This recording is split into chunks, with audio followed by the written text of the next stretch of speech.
عادل شاہی دور کی غزل، تعریف اور تمہید۔ عادل شاہی دور میں غزل کو بھی فروغ حاصل ہوا۔ اس دور کے تقریباً ہر مثنوی نگار نے غزل کو وسیلہ اظہار بنایا ہے۔ ہر دور کی طرح اس دور میں بھی مثنوی کی صنف کو فروغ حاصل ہوا۔ غزل گو شعراء کی کمی رہی، اگرچہ تمام اصناف سخن فارسی سے ماخوذ تھیں اور فارسی غزل خود ایران اور شمالی ہند میں بےحد مقبول تھی، باوجود اس کے دکنی شعراء مثنوی کی طرف مائل رہے اور انہوں نے اس صنف میں ہر طرح کے موضوع کو بیان کرنے کی کوشش کی۔ جن شعراء نے غزلیں لکھی ہیں ان میں صوفیاء اکرام اور بزرگان دین بھی شامل ہیں۔ یہی وجہ ہے کہ دکنی غزل میں فارسی میں رائج تختی کے اصولوں کی پابندی کی گئی۔ شعراء نے فارسی تشبیہات و استعارات اور حسن و عشق کی وارداتوں اور رنگینی اور رعنائی کی پیروی بھی کی۔ مطلع اور مقطع کی پابندی کو بھی ضروری سمجھا گیا۔ شعراء نے حسن و عشق اور رنگینی اور رعنائی کے علاوہ عشق مجازی اور عشق حقیقی کی کیفیتوں کو بھی بیان کیا۔ مثنوی اور قصیدے کے بعد غزل ہی آہستہ آہستہ فروغ پا رہی تھی۔ زبان میں بھی پختگی نہیں آئی تھی، پھر بھی شعراء نے پہلے کے مقابلے میں فارسی الفاظ کا استعمال زیادہ کیا ہے۔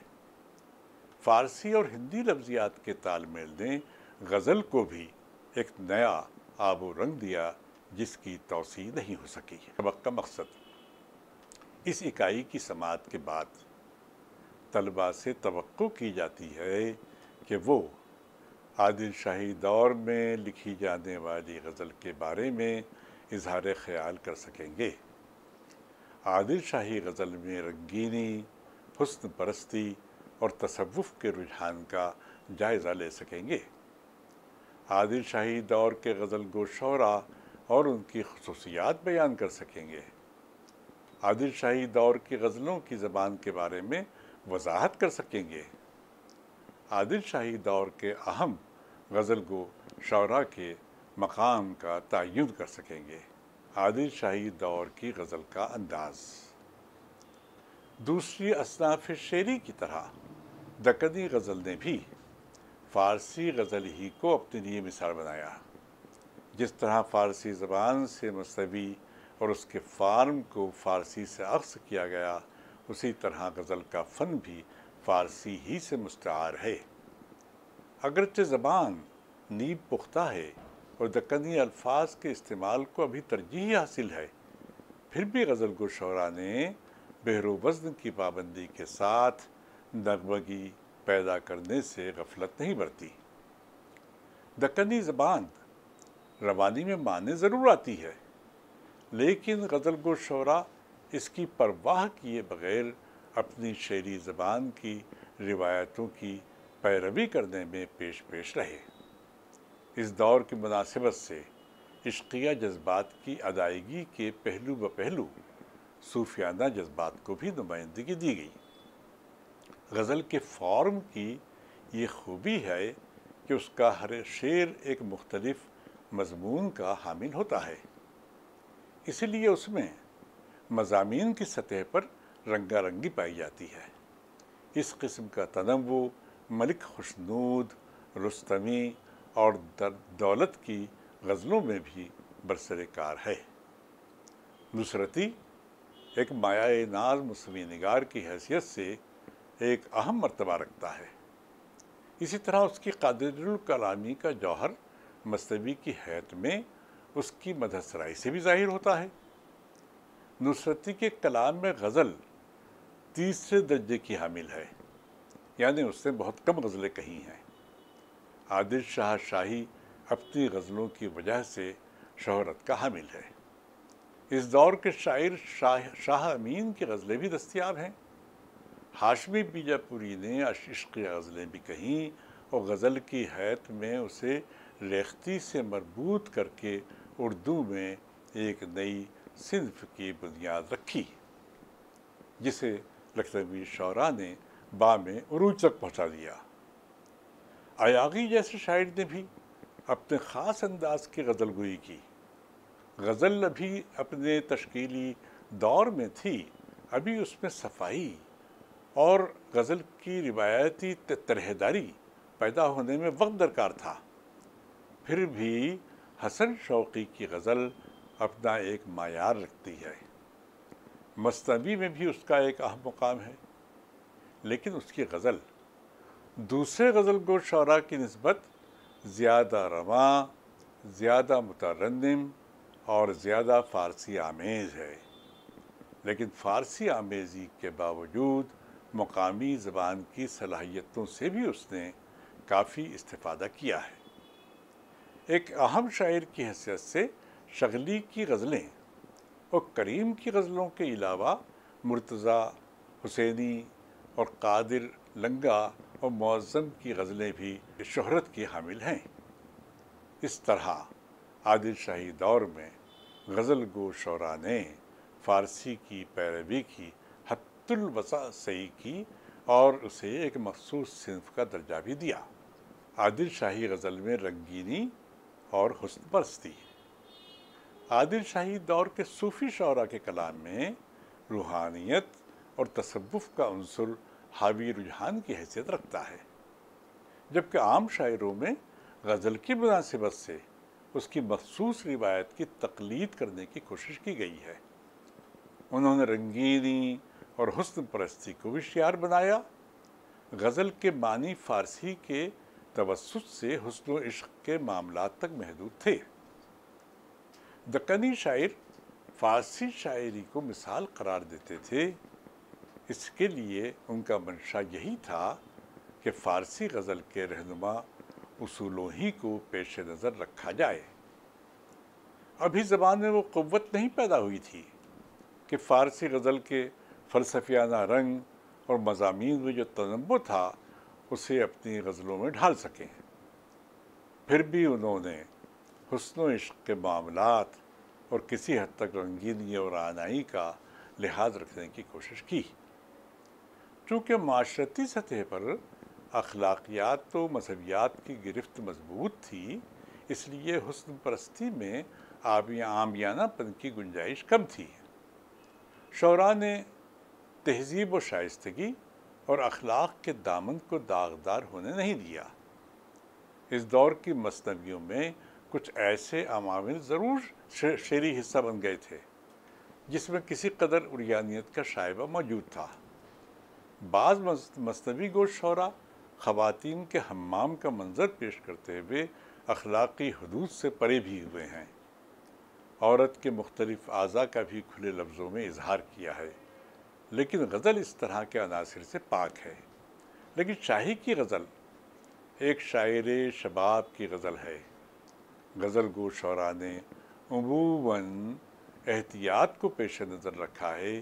یہی وجہ ہے کہ دکنی غزل میں زاہد و ناصح اور شیخ و برہمن وغیرہ پر پھبتی کسی گئی، نہ ان پر طنز و طعن کیا، نہ اہل طریقت و اہل شریعت کے تنازعات کے مضامین کو جگہ دی گئی۔ فارسی شاعری میں ظاہر اور باطن کو بنیاد بنا کر شیخ اور وائز کو برا بھلا کہا جاتا تھا، جس نے ایک روایت کی شکل اختیار کر لی تھی۔ شراب و شباب، معشوق کی اداؤں کا ذکر دکنی غزل میں بھی ہے، لیکن شعراء نے کھلم کھلا بیان سے گریز برتا ہے۔ تاہم رنگینی اور رعنائی اور حسن کے ناز و انداز کا وہ رنگ جو غزل کے فن کے ساتھ مخصوص ہے، اسے زبان دے کر ان شعراء نے غزل کو محض صوفیانہ اور متحر جذبات کا نمائندہ بنانے کی کوشش نہیں کی۔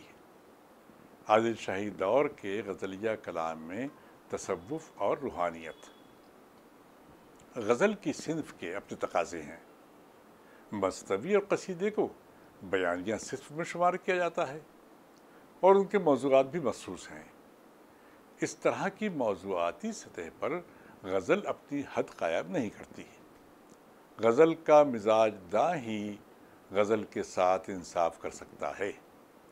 اس دور میں تصوف اور مذہب سے لگاؤ رکھنے والے شاعروں نے متصوفانہ غزلیں لکھی اور اس کے ساتھ ہی عاشقانہ غزلوں کی روایت کی طرف بھی توجہ دی گئی۔ مذہبی مزاج رکھنے والے شاعروں میں حضرت شاہ میراجی شمس الشاق، حضرت برہان الدین جانم، حضرت شاہ امین الدین علی اعلیٰ، شاہ معظم، ہاشمی اور ملک خشنود کا شمار ہوتا ہے۔ ان شعراء نے مذہبیت اور روحانیت کے علاوہ تصوف کے معاملات اور مسائل کو اپنی غزل میں پیش کیا۔ عادل شاہی دور کے اسی سلسلے کے دوسرے شاعر برہان الدین جانم ہیں۔ انہوں نے مثنوی نگاری کی طرف خصوصی توجہ دی کہ غزلوں کا میلان بھی تصوفانہ رنگ کا حامل ہے۔ تربیت اور انسانوں کو راہ راست پر لانے کا مقصد انہوں نے شعر گوئی سے پورا کیا۔ ان کی شعری خصوصیات کا ذکر مثنوی کے پس منظر میں واضح کیا جا چکا ہے، اسی لیے ان کی ایک غزل کے 2 شعر تبرکاً پیش ہیں۔ راسو کچھ جدائی نہیں ولی یہاں ہے تیرا بھانا، کریں نیکی بدی اپیں خدا پر چوک کہوں لانا، عجب ہے بوجھ ان کا سو سمجھتا نہیں کس کو کچھ، نہ کو کہ بادشاہ برہاں تو نہ کوئی اس راز کو پانا۔ عادل شاہی دور کے صوفی غزل گو شعراء میں برہان الدین جانم کے بعد حضرت ملک خشنود کو بڑی اہمیت حاصل ہے۔ ملک خشنود کی غزل بھی اپنی بیشتر صورت میں صوفیانہ اور اخلاقی رنگ کی حامل ہے، لیکن دوسرے غزل گو شعراء کے مقابلے میں اس کے کلام میں روانی اور شگفتگی کا عنصر زیادہ نمایاں ہے۔ اس نے مجازی رنگ میں عارفانہ جذبات کی عکاسی کی ہے۔ اس کا پیتم اور معشوق خالق کل ہے۔ اسی کے پردے میں وہ عاشقانہ جذبات کا اظہار کرتا ہے۔ جوں جوں جگر ہوا تو جہ دیکھت چندر مکھی، مجھ من میں اشتیاق سو تیرا مدام ہے، نس دن میرے خیال میں تل تل جو تو بسے، جوں برہمن کے دل میں صدا رام رام ہے۔ ایک دوسری غزل کے چند اشعار پیش ہیں جس میں خشنود نے ایک مترنم بہر اختیار کی ہے۔ فصاحت کے یوں میدان میں قناعت لے کو آتا جا، تو کل توکل یار کرنا اپنا سعادت لے کو آتا جا، بچن خشنود تے سننا جو موتی کان میں دھرنا، اگر تجھ یاد سو جاوے تو بھی لک لک لجاتا جا۔ ریختی کے شاعر سید میرا ہاشمی کی غزل کا بھی اپنا ایک معیار ہے۔ ہاشمی کا دیوان شائع ہو چکا ہے۔ ہاشمی کی غزل میں محبوب کے رنگ و روپ، اس کے زیورات، اس کے لب و رخسار کے بیان میں بڑی دلکشی اور نفاست پائی جاتی ہے۔ وہ ہر طرح کے جذباتی اور ذہنی تجربے کے اظہار پر قادر تھا۔ اس دور میں دولت اور ہاشمی سے زیادہ کوئی اور رنگین مزاج نہیں ہے۔ متصوفانہ جذبات کے اظہار کے لیے اس نے مثنوی کو مخصوص کر رکھا تھا اور غزل کو غزل کے مزاج کے ساتھ قبول کیا اور اس کے ساتھ انصاف کیا۔ صوفیانہ مسلک اور روحانی فیوزات سے مالا مال حضرت امین الدین علی اعلیٰ بھی اپنے دور کے نامور شاعروں میں شمار کیے جاتے ہیں۔ انہوں نے مثنوی کی صنف کو بطور خاص ترجیح دی، لیکن غزل گوئی میں بھی اپنی انفرادیت کا ثبوت پیش کیا ہے۔ ان کی غزل میں قافیہ اور ردیف کا اہتمام بھی ہے، اور بعض جگہ ردیف تو ہے مگر قافیے کے اہتمام سے پرہیز کیا گیا ہے۔ عادل شاہی دور میں اگرچہ مثنوی کی صنف کو شہرت حاصل ہوئی، لیکن شعراء نے غزل گوئی کی طرف بھی توجہ دی۔ اس طرح صوفیانہ مزاج سے وابستہ شاعروں نے اپنی غزل کے نمونوں کے ذریعے مذہبی مزاج کی نمائندگی کی، جس کے ساتھ ہی عشقیہ غزل لکھنے والے شاعروں کی بھی عادل شاہی دور میں کمی نہیں رہی۔ عادل شاہی دور کے غزل گو شعراء اور ان کا تعارف۔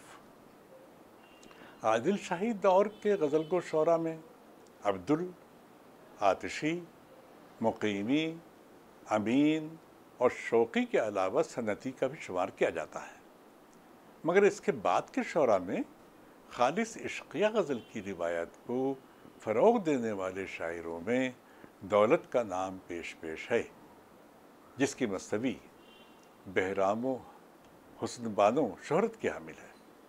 اس نے غزل گوئی کی طرف بھی توجہ دی۔ اس کی غزل کے اشعار ملاحظہ ہوں: لذت لذیذ نرمل سورج جمال حلوہ، گوری کا رنگ لب ہے جیو کا لال حلوہ، قربان ہے یک لذت پر تیرے بت صفت پر، بار خدا جگت پر کر ٹک سگال حلوہ۔ عادل شاہی دور کے مشہور غزل گو شعراء میں حسن شوقی کا شمار ہوتا ہے۔ اس نے مصنویوں کے علاوہ غزل کو ایک نئی طرح داری دینے کی کوشش کی۔ حسن شوقی کی غزل اس دور کی مثالی غزل کا نمونہ ہے، جو قدیم و جدید کا سنگم ولی کے یہاں نظر آتا ہے۔ اس کی پہلی جھلک حسن شوقی کی یہاں دکھائی دیتی ہے۔ اس کی غزل میں فارسی غزل کی تقریباً تمام خصوصیات جمع ہو گئی ہیں۔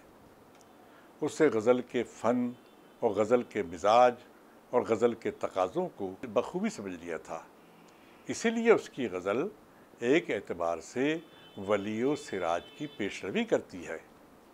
مثلاً چند اشعار ملاحظہ فرمائیں: مست خوب آیا ماری پرم کٹاری، باللہ ترت مروں گی میرا کفن کہاں ہے، اے باد نو بہاری گر تو گزر کرے گی، گلزار سے خبر لا وہ یاسمین کہاں ہے، در بزم ماہ رویاں خورشید ہے سریجن، میں شمع ہو جلوں گی وہ انجمن کہاں ہے، جن یہ غزل سنایا جلتی کو پھر جلایا، وہ رند لاؤ والی شوقی حسن کہاں ہے۔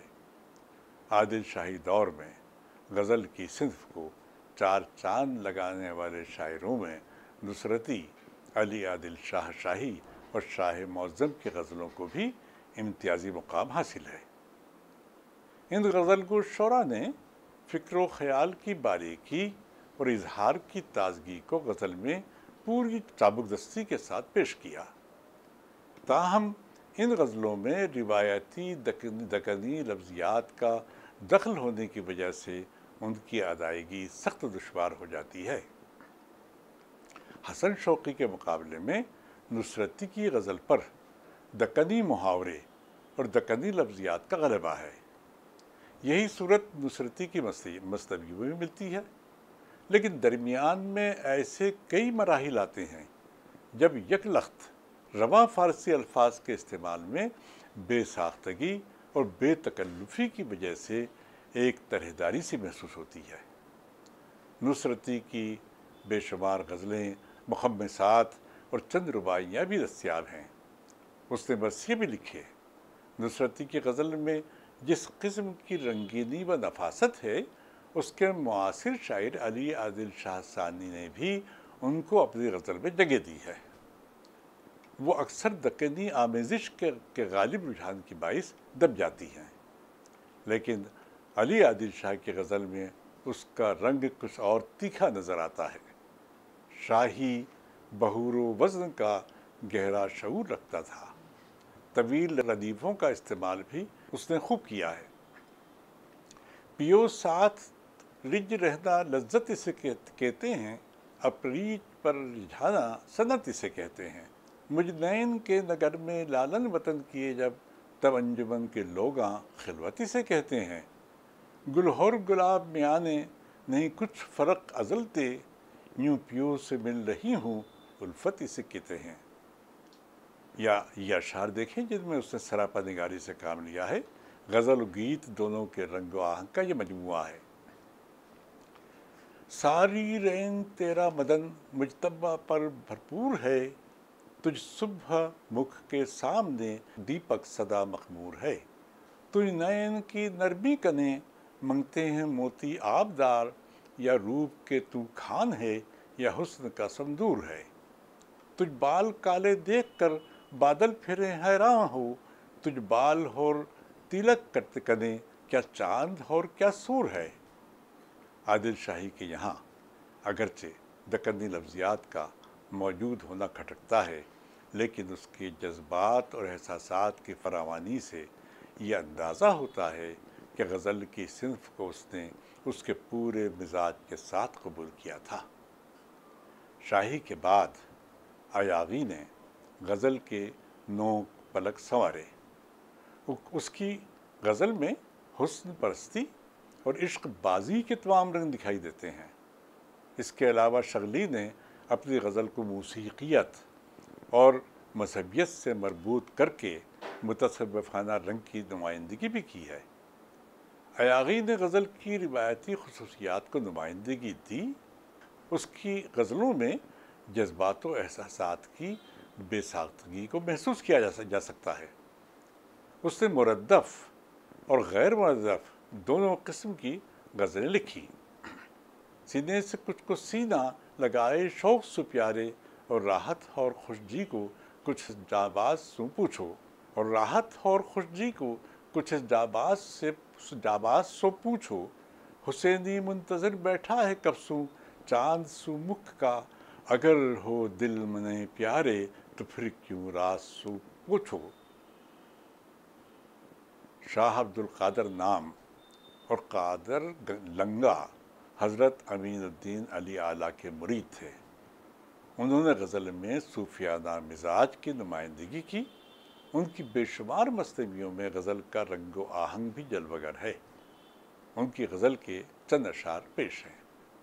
سائل ہوں میں عزیزاں سن کوئی جواب بولو، من عرف اور فقد کے کہتے ہیں باب بولو، کیوں سلسلہ خدا تے ہوتا ہوا ہے تن لگ، اس تن کو کیا پڑھنا سالک حساب بولو۔ عادل شاہی دور کے آخری بادشاہ سکندر عادل شاہ کے عہد میں شاہ معظم نے غزل گوئی کی طرف بھی توجہ دی، جو اپنے عہد کی دکنی زبان کے ساتھ پوری طرح مربوط ہے۔ فارسی الفاظ کا استعمال بھی اس نے بڑی خوبی سے کیا ہے۔ معظم کی غزل میں موسیقیت و روانی پائی جاتی ہے۔ حسن شوقی کے بعد معظم کی غزل دکنی غزل کا ایک معیار عطا کرتی ہے۔ مقبول دو جہاں میں ایک یار ہے ہمارا، معشوق اور مہرباں دلدار ہے ہمارا، سب عالماں شہر کے کرتے ہیں پیار، لیکن باطن میں زاہدوں سے انکار ہے ہمارا۔ عادل شاہی دور کے ایک اہم غزل گو شاعر کی حیثیت سے ظہور کا نام بھی اہم خیال کیا جاتا ہے۔ ظہور مقیمی اور آتشی کا ہم عصر تھا۔ اس کی زبان قدیم ہے، مگر حسن و عشق کی رنگینیوں کو اس نے واردات کے طور پر پیش کیا ہے، جس کے باعث پڑھنے والا زبان کی قدامت کو بھول جاتا ہے۔ اس کی غزل میں بھی گیتوں کا رنگ رس اس کی لطافت کو دوبالا کر دیتا ہے۔ عادل شاہی دور کے ان تمام شعراء نے عاشقانہ اور رومانی انداز کی غزلوں کے علاوہ عارفانہ خیالات کا بھی اظہار کیا ہے۔ ان غزلوں میں گیتوں کی غنائیت بھی اب تک جلوہ دکھاتی ہے۔ اگرچہ اس دور میں مثنوی کی صنف سب سے مقبول تھی، لیکن بہت تیزی کے ساتھ غزل بھی شعراء کے دماغوں میں اپنی جگہ بناتی جا رہی تھی۔ غزل کا جادو ہی کچھ ایسا ہے۔